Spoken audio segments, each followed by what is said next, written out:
రోజు మనతో పాటు మన స్టూడియోలో ఉన్నారు ఒక స్టార్టప్ ఫౌండరే కాకుండా యంగ్ ఎంటర్‌ప్రెన్యూర్స్ కి టెక్నికల్ మరియు బిజినెస్ సపోర్ట్ ఇస్తూ స్టార్టప్స్ లో జరిగే స్కామ్స్ లో ఇరుక్కోకుండా హెచ్చరిస్తూ ప్రకాష్ ఇన్నోవేటివ్ యూనివర్స్ అనే ఒక స్టార్టప్ ని స్టార్ట్ చేసి అందరి కోసం ఒక ప్లాట్ఫామ్ క్రియేట్ చేయాలని పనిచేస్తున్నారు. Let's welcome MJ, founder of Prakash universe. ఒక స్టార్టప్ కంపెనీ స్టార్ట్ చేయాలంటే చాలా చాలా ప్రాబ్లమ్స్ ఎదుర్కొంటున్నారు. సో వాటికి మీరు ఏమైనా సలహాలు ఇస్తారా అట్లా స్టార్ట్ చేయాలనుకుంటున్న వాళ్ళకి? డెఫినెట్లీ. సో బేసికలీ ఒక చిన్న కాలేజ్ నుంచి కానీ చిన్న సర్కిల్ ఉన్న వాళ్ళు, పెద్ద ఇన్ఫ్లుయెన్షియల్ సర్కిల్ లేని వాళ్ళు ఒక ఐడియాని ముందుకు తీసుకెళ్ళాలంటే చాలా ప్రాబ్లమ్స్ ఉంటాయి. అందులో కొన్ని ప్రాబ్లమ్స్ స్టార్టప్ కంపెనీ స్టార్ట్ చేయాలంటే ఇప్పుడు చాలా స్కామ్స్ జరుగుతున్నాయని బయట మనకి టాక్ వస్తుంది కదా. ఇప్పుడు అంటే ఒక పర్సన్ ఏదైనా స్టార్టప్ చేయాలి, మేము స్టార్టప్ కంపెనీ స్టార్ట్ చేయాలనుకున్న వాళ్ళకి మీరు ఎటువంటి అంటే సలహాలు కానీ లేదంటే ప్రికాషన్స్ ఎటువంటి ప్రికాషన్స్ మీరు ఇస్తారు?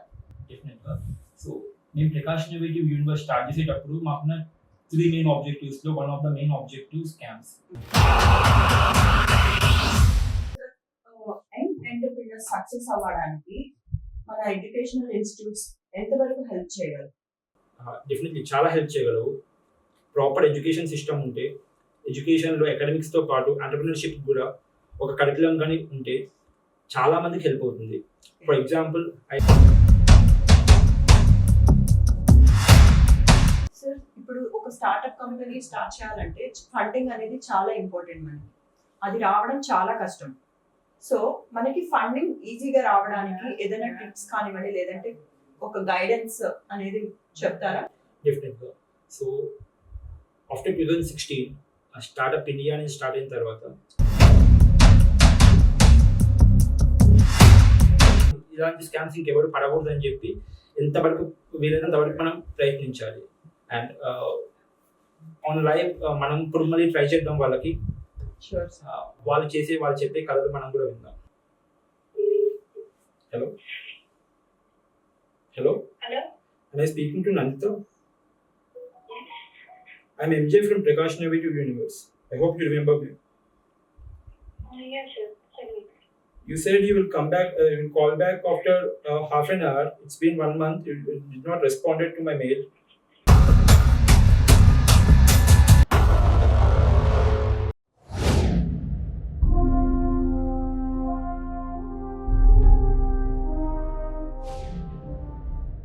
Hi, hello, welcome to IQ TV Telugu. నేను మీ శ్రీరేఖ. ఈ రోజు మనతో పాటు మన స్టూడియోలో ఉన్నారు ఒక స్టార్టప్ ఫౌండరే కాకుండా యంగ్ ఎంటర్‌ప్రెన్యూర్స్ కి టెక్నికల్ మరియు బిజినెస్ సపోర్ట్ ఇస్తూ స్టార్టప్స్ లో జరిగే స్కామ్స్ లో ఇరుక్కోకుండా హెచ్చరిస్తూ ప్రకాష్ ఇన్నోవేటివ్ యూనివర్స్ అనే ఒక స్టార్టప్ ని స్టార్ట్ చేసి చిన్న కాలేజెస్ లో చిన్న సిటీస్ లో చదువుకుంటూ పెద్ద పెద్ద కళలు కనే అందరి కోసం ఒక ప్లాట్ఫామ్ క్రియేట్ చేయాలని పనిచేస్తున్నారు. Let's welcome MJ, founder of Prakash universe. Sir, welcome. ఎలా ఉన్నారు sir? Thanks. I'm good. Thanks for having me here. Okay sir, మీరు ఈ స్టార్ట్అప్ ని స్టార్ట్ చేయడానికి మీకు ఏమైనా మోటివేషన్ ఉందా? లైక్ అంటే మీ ఎక్స్పీరియన్సెస్ కానీ మీ జర్నీ కానీ ఒకసారి మాకు ఎక్స్ప్లెయిన్ చేస్తారా? తప్పకుండా. నేను కూడా అందరిలానే 90% ఇండియాలో స్టూడెంట్స్ లాగానే ఒక టైర్ 3 కాలేజ్ నుంచి ఇంజనీరింగ్ గ్రాడ్యుయేట్ని. ఇంజనీరింగ్లో ఉన్నప్పుడు అకాడమిక్స్ మాత్రమే కాకుండా మా గైడ్స్ వల్ల, మా కాలేజ్ మేనేజ్మెంట్ వల్ల మాకు ఒక మైక్రో ప్రాజెక్ట్ అని practical way of learning habituate చేశారు. సో ఫార్చునేట్గా అలా ఉండడం వల్ల ఫస్ట్ ఇయర్లోనే ప్రాక్టికల్ ఎక్స్పోజర్ తీసుకొని ఒక 30+ ప్రాజెక్ట్స్ చేశాము. Various state level, national level college ఎక్స్పోస్లో పార్టిసిపేట్ చేసి మా కాలేజ్ ఇంటర్ కాలేజ్ కాంపిటీషన్స్ దగ్గర నుంచి టాప్ కాలేజెస్ లైక్ ఐఐటీస్, బిగ్స్లో కూడా మేము పార్టిసిపేట్ చేసి మంచి మంచి రికగ్నిషన్ అవార్డ్స్ తెచ్చుకున్నాము. ఎప్పుడు ఏదో ఒక ఇన్నోవేటివ్గా ఒక ప్రాజెక్ట్ క్రియేట్ చేయాలి. యాజ్ ఏ ఇంజనీర్ మా చుట్టూ ఉన్న ప్రాబ్లమ్స్ని టెక్నాలజీతో సాల్వ్ చేయాలి అని ట్రై చేసేవాళ్ళము. కానీ ఒక పాయింట్ తర్వాత అది స్టాగ్నెంట్ అయిపోయింది. మాకు పెద్ద ఆపర్చునిటీస్ దొరకలేదు. లైక్ ఒక ప్రాజెక్ట్ చేసాము, ఎక్స్పోజ్ చేసాము, అవార్డ్స్ వచ్చాయి, రివార్డ్స్ వచ్చాయి. ఆ తర్వాత దాన్ని ముందుకు తీసుకువెళ్ళడానికి మాకు ఎలాంటి అవకాశం దొరకలేదు మేము ఉన్న టైంలో. ఐఎమ్ టాకింగ్ అబౌట్ 2017 అండ్ 18 ఆ టైంలో. అప్పుడప్పుడే ఇండియాలో స్టార్టప్ బూమ్ స్టార్ట్ అయింది. Startup India, make in India initiatives ద్వారా చాలా ప్రోగ్రామ్స్ స్టార్ట్ అయ్యాయి. బట్ మాకు అప్పుడు అంత ఎక్స్పోజర్ లేదు. లైక్ మేము ఒక టైర్ 3 కాలేజ్లో ఒక చిన్న సిటీలో ఒక చిన్న కాలేజ్ ఉండడం వల్ల మాకు ఇన్వెస్టర్స్ని మీట్ అవ్వడానికి లేకపోతే టెక్ ఎక్స్పర్ట్స్ని మీట్ అవ్వడానికి స్కోప్ లేకుండా ఉండేది. సో అలాగే మా ఇంజనీరింగ్ అయిపోయింది. మేమేమి సాధించకుండానే ఏమి క్రియేట్ చేయకుండానే ఇంపాక్ట్ ఇవ్వకుండానే మా ఇంజనీర్స్ అయిపోయాము. తర్వాత జాబ్స్లో జాయిన్ అయ్యాము. If I look back now ఇప్పుడు చాలా మారింది. పెద్ద పెద్ద కాలేజెస్ నుంచి చదువుకుంటున్న వాళ్ళకి చాలా ఆపర్చునిటీస్ దొరుకుతున్నాయి. వాళ్ళకి మంచి ఐడియా ఉంది అంటే ఇన్వెస్టర్స్ వాళ్ళకి రెడీగా ఉన్నారు ఫండ్ చేయడానికి. కానీ మనకు తెలియదు కదా ఐడియాస్ ఎక్కడి నుంచైనా రావచ్చు. ఒక టైర్ 3 కాలేజ్లో చదువుకుంటున్న ఒక చిన్న వరంగల్ లాంటి సిటీలో లేకపోతే విజయవాడ సిటీలో చదువుకుంటున్న వాళ్ళకి కూడా ఒక పాత్ బ్రేకింగ్ ఐడియా రావచ్చు. అలాంటి ఐడియాస్ ఉన్న వాళ్ళు ఇన్వెస్టర్స్ దాకా లేకపోతే టెక్ ఎక్స్పర్ట్స్ దాకా వెళ్ళడానికి చాలా టైం పడుతుంది. చాలా ప్రాబ్లమేటిక్ గా ఉంది. అంత ఈజీ కాదు యాక్సెస్ వాళ్ళకి. అలాంటి వాళ్ళకి ఒక సపోర్ట్ సిస్టమ్ కావాలి అన్న పాయింట్ తోనే ప్రకాష్ ఇన్నోవేటివ్ యూనివర్స్ స్టార్ట్ చేశాము.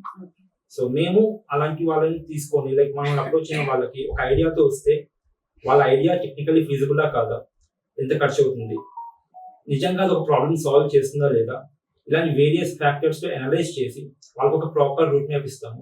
అంతేకాకుండా వాళ్ళని ఒక ప్లాట్ఫామ్ మీద ప్రకాష్ ఇన్నోవేటివ్ యూనివర్స్ ఒక ప్లాట్ఫామ్ మీద తీసుకొచ్చి పెద్ద పెద్ద ఇన్వెస్టర్స్ లేకపోతే ఎక్స్పర్ట్స్ విజిబిలిటీలోకి తీసుకువెళ్తాము. యాజ్ ఎ ఇండివిజువల్ ఒక ట్రై చేసే దానికంటే as a community as a platform మనం ట్రై చేయడం ఇంకొంచెం యూస్ఫుల్ గా ఉంటుంది అందరికీ. సార్ ఇప్పుడు చిన్న కాలేజెస్ నుంచి చిన్న సిటీస్ నుంచి చదువుకున్న వాళ్ళు ఒక స్టార్ట్అప్ కంపెనీ స్టార్ట్ చేయాలంటే చాలా చాలా ప్రాబ్లమ్స్ ఎదుర్కొంటున్నారు. సో వాటికి మీరు ఏమైనా సలహాలు ఇస్తారా అట్లా స్టార్ట్ చేయాలనుకుంటున్న వాళ్ళకి? డెఫినెట్లీ. సో బేసికలీ ఒక చిన్న కాలేజ్ నుంచి కానీ చిన్న సర్కిల్ ఉన్న వాళ్ళు, పెద్ద ఇన్ఫ్లుయెన్షియల్ సర్కిల్ లేని వాళ్ళు ఒక ఐడియాని ముందుకు తీసుకెళ్ళాలంటే చాలా ప్రాబ్లమ్స్ ఉంటాయి. అందులో కొన్ని ప్రాబ్లమ్స్, మేజర్ ప్రాబ్లమ్స్ మేము ఫేస్ చేసేవి, మేము చూసేవి ఏంటి అంటే వాళ్ళకి మేజర్ టెక్నాలజీ ఐడియా ఉండదు. ఫర్ ఎగ్జాంపుల్ ఒక ఫైనల్ ఇయర్ స్టూడెంట్కి ఒక పాత్ బ్రేకింగ్ ఐడియా వచ్చింది, కానీ వాళ్ళ కాలేజ్లో హెచ్ఓడి లెవెల్ వరకు ఎకడమిక్స్ లెవెల్ వరకు చెప్పే వాళ్ళు ఉంటారు. కానీ రియల్ టైం టెక్నాలజీస్ని ఎక్స్పీరియన్స్ చేస్తూ రియల్ వరల్డ్లో దాన్ని ఎలా ఇంక్యుబేట్ చేయాలి, ఎలా ప్రోడక్ట్ జనరేట్ చేయాలి, ఎలా మార్కెట్లోకి తీసుకుని వెళ్ళాలి, ఇవన్నీ వాళ్ళకి ఎక్స్పోజర్ ఉండదు. సో అలాంటి వాళ్ళు బయటికి వచ్చి ఒక ప్రాజెక్ట్ కంప్లీట్ చేసి దాన్ని ప్రోడక్ట్గా మార్చడానికి చేసి చాలా కష్టపడాల్సి వస్తుంది. సో ఆ నెట్వర్కింగ్ అండ్ మెయింటైనింగ్ ఆపర్చునిటీస్ వాళ్ళకి దొరకవు. అది మేజర్ ఫ్యాక్టర్ వాళ్ళకి మేజర్ ప్రాబ్లం అది వాళ్ళకి. అండ్ మేము ఆ ప్రాబ్లమ్ సాల్వ్ చేస్తాం. ప్రకాష్ ఇన్నోవేటివ్ యూనివర్స్లో చాలా యూనివర్సిటీస్తో, వెంచర్ క్యాపిటల్ ఫర్మ్స్తో అండ్ ఇండివిజువల్ సబ్జెక్ట్ మ్యాటర్ ఎక్స్పర్ట్స్తో మేము టైప్ అవుతున్నాం. సో ఎవరైనా మమ్మల్ని అప్రోచ్ అయితే వాళ్ళ ఐడియాని తీసుకొని దాన్ని ఎన్హాన్స్ చేసి ఒక 100 to 150 క్వశ్చన్స్ మేము ఫామ్ చేసి వాటి మీద అన్నిటితో ఒక ఆన్సర్స్ తెచ్చుకొని ఆ ఆన్సర్స్తో ఇన్వెస్టర్స్ని అప్రోచ్ అవ్వడం కానీ సబ్జెక్ట్ మ్యాటర్ ఎక్స్పర్ట్స్ని అప్రోచ్ అవ్వడం కానీ ఇలా చేయడం వల్ల వాళ్ళ వే అనేది ఈజీ అవుతుంది, వాళ్ళ పాత్ ఈజీ అవుతుంది. అండ్ సెకండ్ ప్రాబ్లం, రెగ్యులర్గా మనం చిన్న కాలేజ్లో చూసేది వాళ్ళకి యాక్సెసిబిలిటీ ఉండే టెక్నాలజీకి. వాళ్ళ కాలేజ్లోని ల్యాబ్స్, కాలేజ్ ఎకడమిక్ ఎక్స్పెరిమెంట్స్ చేయడం వరకే సపోర్ట్ చేస్తాయి. ఫర్ ఎగ్జాంపుల్ ఒక C++, జావా ప్రోగ్రామ్ చేసే ల్యాబ్లో నేను ఏఐ మోడల్ని రన్ చేయలేను, హార్డ్వేర్ సపోర్ట్ చేయదు. మన కాలేజెస్, మన ఎడ్యుకేషన్ సిస్టమ్ చాలా ఇంప్రూవ్ అయినా కానీ ఇంకా చాలా కాలేజెస్లో labs up to the mark లేదు. అలాంటి వాళ్ళకి ల్యాబ్ సపోర్ట్ మేము ఇస్తాం, హార్డ్వేర్ సపోర్ట్ మేము ఇస్తాం. సో ఇలాగా చాలా ప్రాబ్లమ్స్ని ప్రకాష్ ఇన్నోవేటివ్ యూనివర్స్ సాల్వ్ చేస్తాం. సో మీ స్టార్ట్అప్లో యంగ్ ఎంటర్‌ప్రెన్యూర్స్‌కి నెట్వర్కింగ్ మీద, మెంటరింగ్ మీద సలహాలు ఏమైనా ఇస్తుందా డెఫినెట్గా ప్రొసీడ్ అవ్వడానికి? డెఫినెట్గా యాజ్ ఎ పార్ట్ ఆఫ్ మా కరికులంలో ఒక స్టార్ట్అప్ వచ్చిన దగ్గర నుంచి, ఫర్ ఎగ్జాంపుల్ ఒక స్టార్ట్అప్ హార్డ్వేర్ ఐడియాతో వచ్చింది అంటే ఆ స్టార్ట్అప్కి రిలేటెడ్ సబ్జెక్ట్ మ్యాటర్ ఎక్స్పర్ట్స్ ఎవరైతే ఉన్నారో వాళ్ళని ఆన్బోర్డ్ చేసి ఫుల్ టైమ్గా కాకపోయినా పార్ట్ టైమ్గా అయినా కానీ ఒక గైడెన్స్ లాగా వీళ్ళు వర్క్ చేస్తూ ఉంటే డౌట్లు వస్తే వాళ్ళని అప్రోచ్ అయ్యేలాగా మేము ఒక నెట్వర్క్ని ఎస్టాబ్లిష్ చేస్తున్నాం. ద సేమ్ టైం వాళ్ళే మెంటర్స్గా ఉంటారు, వాళ్ళే గైడ్ చేస్తూ ఉంటారు. ఇప్పుడు ఎలాంటి గైడెన్స్ లేకుండా మనం చేస్తుంటే చాలా మిస్టేక్స్ రావడానికి పాసిబిలిటీ ఉంటుంది. సో అలాగే మెంటర్స్ని related to the project, related to their domain మనం అసైన్ చేస్తాము. సో నెట్వర్కింగ్ గురించి కానీ మెంటరింగ్ గురించి కానీ వి టేక్ ఆల్, మనం చాలా కేర్ తీసుకుంటాము అండ్ చాలా సపోర్ట్ కూడా మనకు దొరుకుతుంది. ఇప్పుడు స్టార్ట్అప్ కంపెనీ స్టార్ట్ చేయాలంటే ఇప్పుడు చాలా స్కామ్స్ జరుగుతున్నాయని బయట మనకి టాక్ వస్తుంది కదా. ఇప్పుడు అంటే ఒక పర్సన్ ఏదైనా స్టార్ట్అప్ చేయాలి, మేము స్టార్ట్అప్ కంపెనీ స్టార్ట్ చేయాలనుకున్న వాళ్ళకి మీరు ఎటువంటి అంటే సలహాలు కానీ లేదంటే ప్రికాషన్స్ ఎటువంటి ప్రికాషన్స్ మీరు ఇస్తారు? డెఫినెట్గా. సో మేము ప్రకాష్ ఇన్నోవేటివ్ యూనివర్స్ స్టార్ట్ చేసేటప్పుడు మాకున్న 3 మెయిన్ ఆబ్జెక్టివ్స్లో one of the main objective scams. మేము స్టార్ట్అప్ స్టార్ట్ చేసినప్పుడు మేమే చాలా స్కామ్స్కి గురయ్యాము. మమ్మల్ని చాలా మంది స్కామ్ చేశారు. అండ్ ఈ స్కామ్ ఇలా చేయకూడదు, ఇలా చేసి స్కామ్ అవుతాము అని. సో మేము అన్నిటినీ ఒక డీటెయిల్ డాక్యుమెంట్ చేస్తున్నాము with all the evidences and proofs. And అది కాకుండా మా మెయిన్ కాన్సెప్ట్ ఏంటంటే స్కామ్ అవ్వడానికి ఏం ఛాన్సెస్ ఉన్నాయి వాటిని క్లోజ్ చేస్తాం. ఫర్ ఎగ్జాంపుల్ ఇండియాలో స్టార్ట్అప్ సిస్టమ్ అనేది చాలా చాలా వేగంగా అభివృద్ధి చెందుతుంది. సో ఎప్పుడైతే అంత వ్యాస్ట్ ఎక్స్పోజర్ ఉందో there is high chance of getting scam. For example ఒక ఐఐటి ఆర్ ఐఐఎం క్యాండిడేట్ని స్కామ్ చేయాలి అంటే చాలా కష్టం, ఎందుకంటే వాళ్ళకి చాలా నాలెడ్జ్ ఉంటుంది, వాళ్ళ సర్కిల్లో చాలా మంది ఇదే ఫీల్డ్లో ఉంటారు, దర్ జస్ట్ ఏ కాల్ అవే. కానీ ఒక విజయవాడలో కానీ ఒక వరంగల్లో కానీ విశాఖపట్నంలో కానీ చదువుకుంటున్న ఒక స్టూడెంట్కి వాడికి ఉన్న ఐడియా ఉంది, కానీ వాడు బయటికి ఎలా చేయాలో తెలియదు, వాటి నెట్వర్క్ ఉండదు. సో అలాంటి వాళ్ళు స్కామ్ అయ్యేదానికి ఛాన్స్ చాలా ఎక్కువ ఉంటుంది. పర్సనల్గా నా లైఫ్లోనే చాలా స్కామ్స్ చూశాను. అండ్ వాటన్నింటినీ చూసిన తర్వాత we decided Prakash innovative universe should fight for this and stand for this. Sir, మీ ప్రయాణంలో మీ ఈ జర్నీలో మీకు మీరు ఎదుర్కొన్న ఒక స్కామ్, లైక్ మీకు లైఫ్ లాంగ్ మెమరబుల్ గా ఉండిపోయే ఒక స్కామ్ గురించి ఏదైనా మాకు షేర్ చేస్తారా? డెఫినెట్గా. There are 2 scams. ఒకటి నేను ఎక్స్పీరియన్స్ చేసింది, ఒకటి నేను చూసింది. ఈ 2 స్కామ్స్ వల్లనే ప్రకాష్ ఇన్నోవేటివ్ యూనివర్స్ ఒక యూటర్న్ తీసుకుంది. యాక్చువల్లీ మేము స్టార్ట్ చేసిన ఇనిషియేటివ్ వేరు, బట్ ఈ స్కామ్స్ చూసిన తర్వాత లేదు, మనం మనలాంటి ఒక కంపెనీ, మనలాంటి ఒక స్టార్ట్అప్ దీని మీద ఫైట్ చేయాలి. చాలా మంది టైర్ 2 టైర్ 3 సిటీస్లో ఉన్న వాళ్ళకి, చిన్న కాలేజ్ చదువుకుంటున్న వాళ్ళు, వాళ్ళ కంప్లీట్లీ వాళ్ళ సేవింగ్స్ అన్ని కూడా వీటి మీద పెడుతుంటారు, వాళ్ళ లైఫ్ వాళ్ళ కెరియర్ని కూడా రిస్క్ చేస్తూ ఉంటారు స్టార్ట్అప్స్ మీద. సో అలాంటి వాళ్ళు స్కామ్ అయ్యారు అంటే నాట్ ఓన్లీ దట్ పర్సన్, వాళ్ళ ఫ్యామిలీ ఫ్రెండ్స్ కూడా ఎఫెక్ట్ అవుతారు. సో అలాంటి స్కామ్స్ మీకు ఒకటి కాదు 2 చెప్తాను. ఫస్ట్ స్కామ్ ఈజ్ లైక్, నేను ఒక 2-3 months బ్యాక్ ఒక మీటింగ్ కోసం ఢిల్లీ వెళ్ళాను. అండ్ కమింగ్ బ్యాక్ నా ఫ్లైట్ డిలే అయింది. సో అక్కడ లాంచ్లో కూర్చొని I was just doing my work. మన తెలుగు వాళ్ళే వెనక నుంచి వాళ్ళు మాట్లాడుతున్నారు, యంగ్ వాయిస్, వాళ్ళు స్టార్ట్అప్స్ గురించి, ఇన్వెస్టర్స్ గురించి మాట్లాడుతున్నారు. కొంచెం ఫెమిలియర్గా అనిపించి వాళ్ళతో మాట్లాడడానికి ట్రై చేశాను. అందులో ఆ గ్రూప్లో ఒక అబ్బాయి నన్ను గుర్తుపట్టి వచ్చాడు, లైక్ మా ఇంటి దగ్గర ఉండేవాడు. గుర్తుపట్టి వచ్చి ఇలా చేస్తున్నాము అంటే I'm very curious, is very good student. వాడిని అడిగాను ఎలా చదువుతున్నావు ఏంటి అని. మాట్లాడుతున్నప్పుడు సెడ్ లైక్ నేను చదువు ఆపేశాను, సెకండ్ ఇయర్లో చదువు ఆపేసి నేను కంప్లీట్లీ స్టార్ట్అప్ మీద ఫోకస్ చేస్తున్నానని చెప్పాను. ఇనిషియల్లీ హ్యాపీ అనిపించింది, కానీ భయం వేసింది, సెకండ్ ఇయర్లో చదువు ఆపేయడం ఏంటి, స్టార్ట్అప్స్ గురించి ఏం తెలుసు అని చెప్పి ఆపేశాడు అని. When I get very deep in to that discussion, నాకు అర్థమైంది ఏంటంటే వాడిని ఒకటి స్కామ్ చేశాడు. లైక్ సెకండ్ ఇయర్లోనే వాళ్ళకి ఒక ఐడియా వచ్చింది. ఇప్పుడు ఫేస్బుక్, ఇన్స్టాగ్రామ్, ట్విట్టర్ లాంటి సోషల్ మీడియా ప్లాట్ఫామ్స్ ఎంత సపోర్ట్ చేస్తున్నాయో స్టార్ట్అప్స్కి, అంతే డేంజరస్గా కూడా మారుతున్నాయి. ఇన్స్టాగ్రామ్లో ఒక పోస్ట్ చూశారంటే అబ్బాయి, మీకు దగ్గర ఐడియా ఉందంటే మేము ఇన్వెస్ట్ చేస్తాము అని. ఇమీడియట్గా అతన్ని కాంటాక్ట్ అయ్యి అతనికి ఐడియా చెప్పాడు. విత్ ఇన్ 1 day వాళ్ళు మెయిల్ బ్యాక్ చేశారంట, నేను మీ ఐడియా నాకు నచ్చింది, కమ్ టు ఢిల్లీ, మేము ఇన్వెస్ట్ చేస్తామని. కాకపోతే వాళ్ళు చెప్పిన కండిషన్ ఏమి అంటే, మీరు కాషన్ డిపాజిట్లో 10 lakhs మాకు పే చేయాలి. మీ పార్ట్నర్స్ అందరూ 4 members పార్ట్నర్స్ ఉన్నారు. కాషన్ డిపాజిట్ 10 lakhs మాకు పే చేయాలి. నేను 1 crore మీకు సీడ్ ఫండింగ్ ఇస్తాను అని వాళ్ళు కమిట్ చేశారంట. So as a teenager, as a person who don't have exposure లేని ఒక పర్సన్కి ఐడియా ఒకటి నచ్చింది అనగానే ఇంకా ముందు వెనక ఆలోచించకుండా జంప్ పాట్. సో అలాగే వాడు జంప్ చేశాడు. లక్కీలీ నాకు ఆ రోజు నేను మాట్లాడడం బట్టి, I was travelling with startups from last 2 years. ఇది ఇలా జరగదు, అసలు ఫండింగ్ ప్రాసెస్ ఇది కాదు అని అతనికి ట్రై టు ఎక్స్ప్లెయిన్. ఆ పర్సన్ ఫోన్ తీసుకొని నేను ఆ మెయిల్స్ చెక్ చేసి ఫైనల్లీ ఏమి బయటపడింది అంటే, ఇది ఒక్కరినే కాదు, వీళ్ళలాగా చాలా మందిని వాళ్ళు స్కామ్ చేశారు. కానీ ఇండివిజువల్గా ఢిల్లీలో ఒకరిని, ముంబైలో ఒకరిని, బెంగళూరులో ఒకరిని, హైదరాబాద్లో ఒకరిని స్కామ్ చేయడం వల్ల, వీళ్ళు ఒకరికి రిలేషన్ లేకపోవడం వల్ల, ఎలాంటి కామన్ ఫ్యాక్టర్ లేకపోవడం వల్ల అది ఎప్పటికీ తెలియట్లేదు. 10 lakhs అనేది ఒకరికి చాలా చిన్న అమౌంట్ అవ్వచ్చు, ఒకరికి చాలా పెద్ద అమౌంట్ అవ్వచ్చు. I know their family, very middle class, is top notch student. First ఇయర్లో ఆల్మోస్ట్ 9.2, 9.3 CGPA వచ్చిన ఒక క్రేజీ ఇంజనీర్ చదువు ఆపేసి ఉన్న సేవింగ్స్ అన్ని పెట్టేసి వాళ్ళ పేరెంట్స్ని ఏం చేశారో, రిక్వెస్ట్ చేశారో, ఏం చేశారో తెలియదు, కానీ 10 lakhs తీసుకొని they went to Delhi. Luckily was there. ఆ స్కామ్ చూసిన తర్వాత నాకు కంప్లీట్లీ చేంజ్ అయిపోయింది brain. Like this is not like they are try to solve some problems, but అన్నిటికంటే మేజర్ ప్రాబ్లమ్ ఈ స్కామ్స్. దీన్ని మనం అడ్రస్ చేయాలి. దానివల్ల ప్రకాష్ ఇన్నోవేటివ్ యూనివర్స్లో we created separate wing for the scams and all. Second thing, scam నాకే అయింది scam. నేను స్టార్ట్అప్ క్రియేట్ చేసిన కొత్తల్లో నాకు మంచి క్లయింట్స్ దొరికారు. So I quit my job which is really high paying job and I join in startup. I took the project and I created startup. So startup create చేసేటప్పుడు మనం register చేయాలి, like private limited company, LLP, ఇలా some business structures ఉంటాయి. So మాకు తొందరగా like very short టైంలో register కావాల్సిన requirement ఉంది.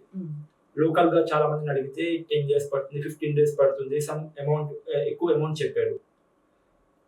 వీళ్ళు ఏదైతే అమౌంట్ చెప్పారో అందులో 50% అమౌంట్కి ఒకటి కలకత్తా నుంచి నేను చేస్తాను వచ్చాడు. అంతా ఆన్లైనే. ఆన్లైన్లో మనం ఏదైనా బుక్ చేసేటప్పుడు కానీ, ఏదైనా సర్వీస్ బుక్ చేసేటప్పుడు కానీ, the thing which we do is check reviews. నేను అలాగే రివ్యూస్ చూశాను. ఆల్మోస్ట్ 4.5, 4.3 స్టార్స్ రివ్యూస్ ఉన్నాయి వాళ్ళకి. వాళ్ళ వెబ్సైట్ చూశాను. వెబ్సైట్లో కూడా పెద్ద ఆ కంపెనీతో టైఅప్ అయ్యాము, ఈ కంపెనీతో టైఅప్ అయ్యామని చెప్పి చాలా ఉన్నాయి. I thought it is reliable. నేను వాళ్ళని అప్రోచ్ అయ్యాను. ఆల్మోస్ట్ 1 year నేను వాళ్ళతో మాట్లాడుతూ ఉన్నాను, కొటేషన్స్ ఎక్స్చేంజ్ చేసుకుంటూ ఉన్నాము. అండ్ ఒక ప్రైస్ అగ్రీ అయ్యి which is 50% less than what local people are doing here. అదే మనకు ఎవ్రీ రూపీస్ ఇంపార్టెంట్ కదా స్టార్ట్అప్లో. We are boot starting out company. So నేను రిజిస్టర్డ్ అయ్యాను. Till the point February 19th register అయ్యాను. February 19th నుంచి టిల్ డేట్ ఈ రోజు కూడా దెర్ ఇస్ ఇష్యూ. వాళ్ళు కమిట్ చేసిన 50% పనులు వాళ్ళు చేయలేదు. అన్ని ఫేక్ ఇన్వాయిసెస్ ఇచ్చారు, ఫేక్ డాక్యుమెంట్స్ ఇచ్చారు మనకు. పీపుల్ మే నో ఎవరైతే కంపెనీస్ రిజిస్టర్ చేశారో విత్ ఇన్ 6 months లోపల ఆడిటర్ని అపాయింట్ చేయాలి company. Auditor means CA who will take care of the accounting things. ఎప్పుడైతే అది చేయాలో వాళ్ళు మనకి చేసేమని ఫేక్ లెటర్ ఇచ్చారు, కానీ వాళ్ళు చేయలేదు. లక్కీలీ నా ఫ్యామిలీలో, నా ఫ్రెండ్స్లో కొంతమంది సిఏస్ ఉన్నారు. నేను ఐ డిస్కసింగ్ విత్ దెమ్. వాళ్ళకి వెళ్ళి చూపించినప్పుడు వాళ్ళు పట్టుకుని ఫైండ్ అవుట్ చేసేది అది ఫేక్ ఉంది. సో ఇలా మనం కమిట్ చేయలేము, మనము రిటర్న్స్ ఫైల్ చేయాలి, మనం ఫైల్ చేయలేము, లీగల్గా చాలా ప్రాబ్లమ్స్ వస్తాయి ఇలా వెళ్తే అని చెప్పి దే కాషన్ మీ. అండ్ నేను ఎప్పుడైతే ఈ పాయింట్ని తీసుకొచ్చానో from that point you're avoiding my calls, not responding. I travel all the way to Calcutta. ఏదైతే ఒక 10,000 కోసం నేను కొంచెం ఎందుకు అని చెప్పి ఇక్కడ కాకుండా అక్కడికి వెళ్ళాను. I spend almost 1.5 lakh on that just to travel Calcutta. వాళ్ళ ఆఫీస్ ఫేక్. వెబ్సైట్లో ఎంసీఏలో రిజిస్టర్ అయిన వాళ్ళ ఆఫీస్కి వెళ్ళాను, అది ఫేక్. అక్కడి నుంచి వాళ్ళ లోకల్గా కొంత సపోర్ట్ తీసుకొని వాళ్ళు ఎక్కడెక్కడికైతే వెళ్ళున్నాడో, వాళ్ళు ఇంతకుముందు ఎక్కడైతే కలిసి ఉన్నానో అన్ని ప్లేసెస్కి వెళ్ళాను, అన్ని ఫేక్. వాళ్ళని ఎలా ట్రేస్ చేయాలో నాకు అర్థం కాలేదు. Luckily I got some good friends out there. మంచి ఆడిటర్స్ దొరికారు నాకు ఇక్కడ. సో ఎవరైతే ఒక ఫేక్ సర్టిఫికేట్స్ ఇచ్చున్నాడో ఆ ఆడిటర్ ఫర్మ్ పట్టుకుని అక్కడికి వెళ్ళాము. They are shocked. ఏదైతే ఫర్మ్ మనకు సర్టిఫికేట్ ఇచ్చారో ఆ ఫర్మ్ నిజంగానే ఉంది. That's very reputed in Calcutta. కానీ వాళ్ళకు కూడా తెలియదు ఇలాంటి ఒక స్కామ్ జరుగుతుందని. When I went and met their partner, వాళ్ళ ఫౌండర్ ఎవరైతే కలిసానో, he is very shocked and he felt very happy that ఈ స్కామ్ని ఎక్స్పోజ్ చేశాము అండ్ ఇంకొకళ్ళు ఇలా ప్రాబ్లం కాకుండా స్కామ్ కాకుండా మనం ఆపుతున్నాము అని చెప్పి he extended his support. So ఈ 2 స్కామ్స్ చూసిన తర్వాత I decided like Prakash innovative యూనివర్స్లో స్కామ్స్ అనేది ఒక బిగ్గెస్ట్ పార్ట్ అవ్వాలి. ఇలాంటి స్కామ్స్ ఇంకెవరు పడకూడదు అని చెప్పి ఎంతవరకు వీలైనంత వరకు మనం ప్రయత్నించాలి. అండ్ ఆన్ లైవ్ మనం ఇప్పుడు మళ్ళీ ట్రై చేద్దాం వాళ్ళకి. వాళ్ళు చెప్పే కథలు మనం కూడా విందాం.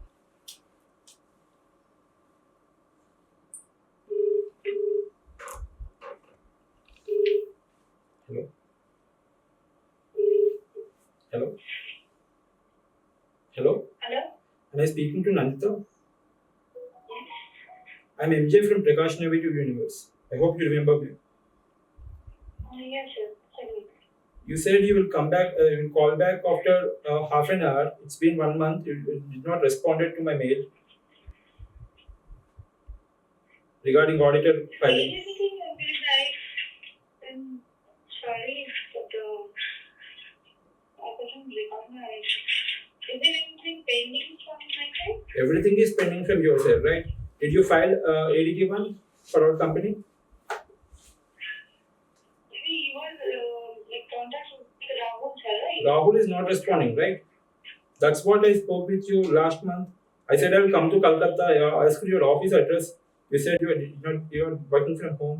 Now after that, I already told them to contact you. And they told that they will coordinate with you. Who will coordinate with me? Did you call me? Did you send me any message? Do you have any proof? I am not the authorized person actually. Then who should I call? Sir, actually, I am not the authorized person. Sir, Momita is on the incorporation team. Of course, Momita gave you a number, right? Momita gave my number, but after that, I came to know that I'm not the right person to talk to running a work. Then who is the right person, right? Everyone is keeping. See, you're from a reputed firm, right? Where is your office address? Sir, we are on separate, like a separate department. I'm on sales only. I can't tell you anything about your. Then last call, why did you say that send me the screenshot of the payment? I will call you back after half an hour. What happened then? Why did you not call me after half an hour? Do you think this is joke? No, sir, I already told them to coordinate with you. Told who? If they didn't do this, I can't do anything, right? If you can't do anything, why you asking for a screenshot of payment? After that, I already. You should inform me, right? After that, I already told them to call you, but I don't know why they are dealing. I didn't know anything. If you don't know, then whom should I ask? That's what I'm asking from long back, right? Please contact Rahul, sir. I didn't know anything. Whom I should contact? Please share me the name of the person. Rahul. What is his designation? Incorporation head. Incorporation head. When I call him, he's saying, "Don't call me." Why? Why? How should I know? Is there any issue with you? I don't know. Why I should have issue with you, ma'am? I didn't know anything about you. Like, If you don't know anything about me, what is there? See, I have all the records. I have all the screenshots. We had chat for almost 1 year. If you're saying now you don't know me, then what's the reason? And what's the solution for this problem? It's already November 21st today. When is the last date to file ITR returns? Without having auditor, how can I file returns? Even I paid auditor fees, auditor appointment fees in April itself. I have all the receipts. I have all the invoices from your company too. please wait, let me call. Thank you. This is what you're saying from last 1 month. Okay, let's call. Okay, Rahul and చెప్పింది కదా, రాహుల్ కూడా call చేద్దాం.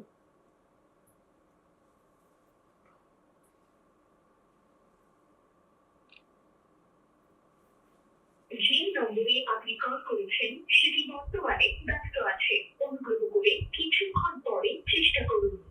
आप जिस व्यक्ति को call कर रहे हैं वो इस समय व्यस्त है। कृपया थोड़ी देर बाद कॉल करें। The number you have dialed is currently busy. Please try later. This is what happens. ఇదే జరుగుతుంది. కాసేపు అయ్యాక మళ్ళీ ట్రై చేద్దాం. Okay sir. Yes. Sir, young entrepreneur success అవ్వడానికి మన ఎడ్యుకేషనల్ ఇన్స్టిట్యూట్స్ ఎంతవరకు హెల్ప్ చేయగలవు? డెఫినెట్లీ చాలా హెల్ప్ చేయగలవు. ప్రాపర్ ఎడ్యుకేషన్ సిస్టమ్ ఉంటే, ఎడ్యుకేషన్లో అకాడమిక్స్తో పాటు ఎంటర్ప్రినర్షిప్ కూడా ఒక కరికులం కానీ ఉంటే చాలా మందికి హెల్ప్ అవుతుంది. For example IITs or IIMs or BITS or any big universities చూసుకుంటే 3rd ఇయర్లో 4th ఇయర్లో వాళ్ళ మేజర్ ప్రాజెక్ట్ బదులుగా ఒక స్టార్టప్ని చేయొచ్చు వాళ్ళు. సో ఒక 6 months డెడికేటెడ్గా ఒక స్టార్టప్ ఐడియా మీద వర్క్ చేస్తే సక్సెస్ ఆర్ ఫెయిల్యూర్ అనేది తెలిసిపోతుంది. సో వాళ్ళకి మేజర్గా ఇంపాక్ట్ అనేది ఉండదు లైఫ్లో. అదే ఇప్పుడు నేను like after working for 4 or 5 years break తీసుకొని స్టార్టప్ క్రియేట్ చేయాలి అని ట్రై చేస్తున్నాను. So there is many responsibilities on my shoulder. ఇవన్నీ వాళ్ళకు ఉండవు స్టూడెంట్స్కి. ఎప్పుడైతే కరికులంలో ఇవన్నీ యాడ్ అవుతాయో స్టార్టప్స్ గురించి తెలుస్తుంది, వాల్యుయేషన్ గురించి తెలుస్తుంది, ఫండింగ్ గురించి తెలుస్తుంది, ఇంపార్టెంట్లీ స్కామ్స్ గురించి తెలుస్తుంది. కాలేజ్లోనే ఒక ఇన్హౌస్ ఫ్యాకల్టీ ఉంటే ఎవరికైతే రియల్ టైం స్టార్టప్స్ చేసిన ఎక్స్పీరియన్స్ ఉంటుందో వాళ్ళ నుంచి చాలా చాలా విషయాలు ప్రాక్టికల్గా తెలుసుకుంటారు. So I strongly suggest all the educational institutions at least to the level they can support ఎంటర్ప్రినర్షిప్ని as a part of curriculum చేయాలి. ఎలాగైతే projects, mini projects, major projects చేస్తామో అలాగే ఎంటర్ప్రినర్షిప్ని కూడా యాజ్ ఎ ప్రాజెక్ట్ లాగా ఒక చిన్న స్టార్టప్ ఐడియాని తీసుకొని దాని డిఫరెంట్ ఫేసెస్లో ఐడియేషన్ దగ్గర నుంచి MVP దగ్గర నుంచి ప్రొడక్షన్ రిలీజ్ చేసి ఫీడ్బ్యాక్ తీసుకొని ఒక కంప్లీట్ సైకిల్ నుంచి ఒక ఐడియా వచ్చింది అంటే వాళ్ళు బయటకు వెళ్ళిన తర్వాత సక్సెస్ కావడానికి మ్యాక్సిమం ప్రాబిలిటీ ఉంటుంది. సార్ ఇప్పుడు ఒక స్టార్ట్అప్ కంపెనీ స్టార్ట్ చేయాలంటే ఫండింగ్ అనేది చాలా ఇంపార్టెంట్ మనకి. అది రావడం చాలా కష్టం. సో మనకి ఫండింగ్ ఈజీగా రావడానికి ఏదైనా టిప్స్ కానివ్వండి, లేదంటే ఒక గైడెన్స్ అనేది చెప్తారా? డెఫినెట్గా. సో ఆఫ్టర్ 2016 స్టార్ట్అప్ ఇండియా అనేది స్టార్ట్ అయిన తర్వాత, make in India, startup India initiatives వచ్చిన తర్వాత సెంట్రల్ గవర్నమెంట్ నుంచి and also in Telangana T hubs లాంటివి స్టార్ట్ అయిన తర్వాత స్టార్ట్అప్స్కి ఎక్స్పోజర్ చాలా పెరిగిపోయింది. అండ్ ఫండింగ్ గురించి కూడా చాలా మంది చాలా రకాలుగా ట్రై చేస్తున్నారు. బట్ మా దగ్గరకు వచ్చే వాళ్ళకి మేము సజెస్ట్ చేసేది ఏమంటే కంపెనీ స్టార్టింగ్లోనే లైక్ ఐడియా స్టార్టింగ్లోనే ఫండింగ్ వెళ్ళకూడదు, వెళ్ళకపోవడమే మంచిది. Of course there is a concept of seed funding, కానీ సీడ్ ఫండింగ్ ఇనిషియల్ స్టేజ్లో తీసుకోవడం వల్ల ఫౌండర్స్కి చాలా ప్రెషర్ ఎక్కువైపోతుంది. They need to answer many people. మన ప్రోడక్ట్ ఒక షేప్కి వచ్చి ఒక బిజినెస్ మోడల్ క్రియేట్ అయ్యి రెవెన్యూ జనరేట్ అయిన తర్వాత ఫండింగ్కి వెళ్తే అది ఎక్స్పాండ్ చేయడానికి, స్కేల్ చేయడానికి యూజ్ అవుతుంది. అండ్ మనం కూడా కాన్ఫిడెంట్గా ఉంటాము అండ్ మన మీద ఇన్వెస్ట్ చేసే వాళ్ళు కూడా కాన్ఫిడెంట్గా ఉంటారు. ఫర్ ఎగ్జాంపుల్ ఒక పర్సన్ ఒక ఐడియాతో ఏదైనా ఏంజల్ ఇన్వెస్టర్ దగ్గరికి వెళ్ళాడు అంటే ఎందుకు ఆ ఏంజల్ ఇన్వెస్టర్ ఎందుకు నమ్మాలి ఈ అబ్బాయి మీద? అతనికి ఎక్స్పీరియన్స్ లేదు, ఇంత వాడి బిజినెస్ మోడల్ వర్క్ అవుతుందో లేదో తెలియదు, కాంపిటీషన్ ఎలా ఫేస్ చేస్తాడో తెలియదు. సో ఇన్ని క్వశ్చన్స్ ఉన్నప్పుడు ఫండింగ్ దొరకదు, 90% దొరకదు. అంటే నీవు ఒక పెద్ద కాలేజ్ నుంచి కానీ నీ వెనకాల ఒక బిగ్గెస్ట్ సపోర్ట్ నుంచే తప్పించి నీకు సీడ్ ఫండింగ్ దొరకడం అనేది చాలా కష్టం. ఆర్డర్స్ మీ ఐడియా చాలా రేరెస్ట్ ఆఫ్ రేర్, చాలా 100% సక్సెస్ ఉన్న ఐడియా అయితే దొరికే ఛాన్సెస్ ఉంటుంది, కానీ 90% కేసెస్లో దొరకదు. So what we suggest is once మీరు ఒక ఐడియా వచ్చిన తర్వాత basically I will explain about fundings so that మీకు ఇంకా ఈజీగా అర్థమవుతుంది. చాలా టైప్స్ ఆఫ్ ఫండింగ్స్ ఉంటాయి మార్కెట్లో, బట్ మేజర్గా we focus on 3 types of fundings. One thing is seed funding అంటారు. అంటే సీడ్ ఫండింగ్ ఎప్పుడు అంటే మీకు ఒక ఐడియా వచ్చింది, ఐడియాని మీకు స్టార్ట్ చేయడానికి మీ దగ్గర మనీ లేవు, సో అలాంటప్పుడు మీరు ఫండింగ్ కోసం వెళ్తారు. సో ఆ ఫండింగ్ జనరల్గా ఎలా వస్తుంది అంటే 90% ఆఫ్ కేసెస్లో ఫ్యామిలీ కానీ ఫ్రెండ్స్ కానీ సపోర్ట్ చేస్తారు. ఎందుకంటే వాళ్ళే కదా ఫస్ట్ మన ఐడియాని రికగ్నైజ్ చేసేది, సపోర్ట్ చేసేది. సో వాళ్ళ దగ్గర నుంచి మనీ తీసుకొని ఒక చిన్న ప్రోటోటైప్ కానీ ఒక ఐడియాని రియల్ టైంలోకి ఒక ప్రోడక్ట్ లా కానీ ప్రోటోటైప్ లా కానీ యాప్ లా కానీ మనం డిజైన్ చేస్తాం. వన్స్ అది అయిన తర్వాత దాని బిజినెస్ మోడల్ కూడా క్రియేట్ చేసి ఒక రెవెన్యూ జనరేట్ అవ్వడం స్టార్ట్ అయిన తర్వాత we go for series fundings అంటారు. Series A, series B, series C అని మనం వింటూ ఉంటాం. సో సిరీస్ ఫండింగ్స్ ఎప్పుడు అంటే నీ దగ్గర బిజినెస్ మోడల్ ఉంది, ఆ బిజినెస్ మోడల్ వర్క్ అవుతుంది, కానీ దాన్ని స్కేల్ చేయాలి. నీకు 1 రూపీ ప్రాఫిట్ వస్తుంది, నువ్వు స్కేల్ చేస్తే నీకు మ్యాక్సిమం ప్రాఫిట్ వస్తుంది. అలాంటప్పుడు స్కేల్ చేయడానికి నీకు డబ్బులు కావాలి అంటే సిరీస్ ఫండింగ్కి వెళ్తారు. అప్పుడు నీ దగ్గర ఒక MVP ఉంటుంది. MVP అంటే మినిమం వయబుల్ ప్రోడక్ట్, అంటే ఒక ప్రోటోటైప్ అనుకోండి. ఒక బిజినెస్ మోడల్ ఉంటుంది, ఒక ప్రూఫ్ ఉంటుంది, నీ ఐడియా వర్క్ అవుతుంది మార్కెట్లో, కొంచెం సపోర్ట్ చేసే ఫినాన్షియల్గా కానీ మెంటర్షిప్లో కానీ ఇది బాగా స్కేల్ అవుతుంది, ఒక బ్రాండ్ అవుతుంది అని నమ్మకం ఇన్వెస్టర్కి వస్తుంది. అప్పుడు వాళ్ళు series A, series B, series C fundings ఇస్తారు. సిరీస్ ఏ ఫండింగ్ ఇనిషియల్గా ఇస్తారు, తర్వాత series B, series C scale చేయడానికి, ర్యాపిడ్గా న్యూ మార్కెట్స్లోకి ఎంటర్ అవ్వడానికి ఆ ఫండింగ్స్ ఉంటాయి. అది కాకుండా మూడో కామన్ ఫండింగ్ టైప్ ఏంటంటే క్రౌడ్ ఫండింగ్ అంటారు. క్రౌడ్ ఫండింగ్ ఆర్ గ్రాంట్స్ అంటారు. క్రౌడ్ ఫండింగ్ అంటే లైక్ నార్మల్ పీపుల్ ఫండ్ చేస్తారు. ఇప్పుడు నా దగ్గర ఒక మంచి ఐడియా ఉంది, బట్ నా దగ్గర మనీ లేదు, నా కాలనీ వాళ్ళు కానీ నా ఫ్రెండ్స్ కానీ ఒక 20 మంది కలిసి నాకు ఫండ్ చేస్తారు. That's a crowd funding. Grants అంటే ఇప్పుడు స్టార్ట్అప్ ఇండియా వల్ల కానీ తెలంగాణ టీహబ్స్ నుంచి కానీ DPIIT రిజిస్టర్డ్ స్టార్ట్అప్స్ ఉంటారు, వాటి నుంచి కానీ చాలా గ్రాంట్స్ వస్తాయి. అంటే మీ ఐడియా వాళ్ళకి నచ్చింది అంటే మీకు మనీ ఇచ్చేస్తారు వాళ్ళు, నువ్వు దాన్ని ఇంప్లిమెంట్ చెయ్యి అని. సో స్టూడెంట్స్కి మోస్ట్ ఆఫ్ ద టైమ్స్ ఎవరైతే 3rd ఇయర్ 4th ఇయర్లో ఉంటారో, ఎవరికైతే తక్కువ ఎక్స్పీరియన్స్ ఉంటుందో వాళ్ళకి 90% గ్రాంట్స్ నుంచి కానీ లేకపోతే seed funding like family and friends దగ్గర నుంచి కానీ 3Fs అంటారు. Fools, friends and family. మనకు ఆ టైంలో ఫండ్ చేసే వాళ్ళని 3Fs అంటారు. ఏదైనా వాళ్ళు ఫూల్ అయి ఉండాలి, లేకపోతే ఫ్రెండ్స్ అయి ఉండాలి, ఫ్యామిలీ అయి ఉండాలి. సో ఇలాంటి ఫండింగ్స్ నుంచి స్టార్ట్ చేసి సిరీస్ ఫండింగ్స్కి వెళ్ళొచ్చు. తర్వాత మనం చూస్తూ ఉంటాం రెగ్యులర్గా చాలా మంది ఏంజల్ ఇన్వెస్టర్స్ ఉంటారు, VCs ఉంటారు, వెంచర్ క్యాపిటలిస్ట్స్ ఉంటారు. వాళ్ళు మన ఐడియా నచ్చి మన బిజినెస్ మోడల్ రన్ అవుతుంది అంటే వాళ్ళు మనీ ఇన్వెస్ట్ చేస్తారు. అండ్ ఇంకోటి కూడా మెయిన్ ఇంపార్టెంట్ థింగ్, మనం స్టార్ట్అప్ గ్రో చేసేటప్పుడు మనకి ఫినాన్షియల్గా చాలా కష్టాలు ఉంటాయి. మనకు ఎక్కడి నుంచి ఒక రూపీ వస్తే బాగుండు అన్న ఫీలింగ్లో ఉంటాము. Being a founder, being a first time founder, నాకు తెలుసు ఎలా ఉంటుందో. కానీ మనం మనీ వస్తున్నాయి కదా అని చెప్పి ఎవరు ఇన్వెస్ట్ చేస్తున్నారు అని తెలుసుకోకుండా మనం తీసుకోవడం వల్ల చాలా ప్రాబ్లమ్స్ ఉంటాయి. ఈవెన్ వాళ్ళు జెన్యున్ పర్సన్స్ అయినా కానీ HNIs అంటారు, హై నెట్వర్క్ ఇండివిజువల్స్, పొలిటికల్ పార్టీస్కి రిలేటెడ్ ఉన్న వాళ్ళు ఉంటారు.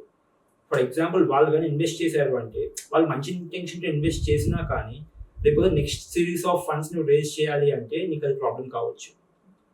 సెకండ్ థింగ్ ఏంటి అంటే నీకు ఒక హైబ్రిడ్ ప్రోడక్ట్ చేయాలి, నీ ఐడియా ఒక హైబ్రిడ్ ప్రోడక్ట్, నీకు ఎకనామిక్స్లో టాప్ అయిన ఒక ఎకనామిక్ ప్రొఫెసర్ వస్తుంది కానీ సబ్జెక్ట్ నాలెడ్జ్ రాదు.